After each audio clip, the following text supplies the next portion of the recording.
ба фурӯш баровардани металли қимматбаҳо 12 адад тангаи Русияи подшоҳӣ аз тиллои холис омода шуда сабаб шуд ки нисбати сокини 45-солаи ҷамоати деҳоти исфисори ноҳияи Бобоҷон Ғафуров Абдусалом Зикриллоев парвандаи ҷиноятӣ оғоз карда шавад. Сиккаҳои тиллоӣ 94,47 грамм вазн дошта иёр ё пробаи он ба 900 баробар аст ки ҳамчун металли қимматбаҳо доду гирифти озодонаи он манъ карда шудааст.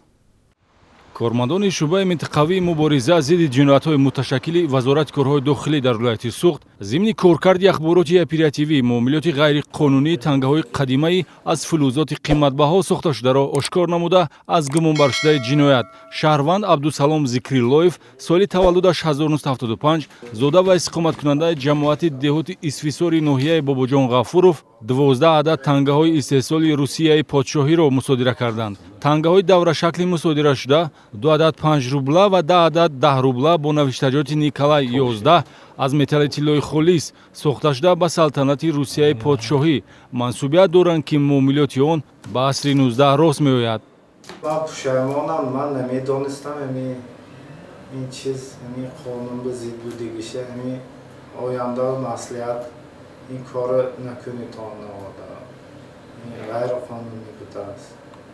гумонбаршуда Абдусалом Зикриллоев мақсад дошт бар ивази $6600 амрикоӣ сиккаҳои тиллоиро ба муомилот барорад ки ҳангоми фурӯхтан аз ҷониби кормандони милитсия дастгир гардид. мувофиқи хулосаи ташхис тангаҳои мусодира шуда аз хулаи металли тилло сохта шуда иёр ё пробаашон ба 900 баробар буда вазни хосаш 94,147 граммро ташкил медиҳад. ин тангаҳое ки шумо мебинед ҳамчун филузоти металли тиллоӣ ба даврони Русияи подшоҳӣ мансубият дорад ки соли барориши онҳо аз соли 1894 то соли 1904ро ташкил медиҳад.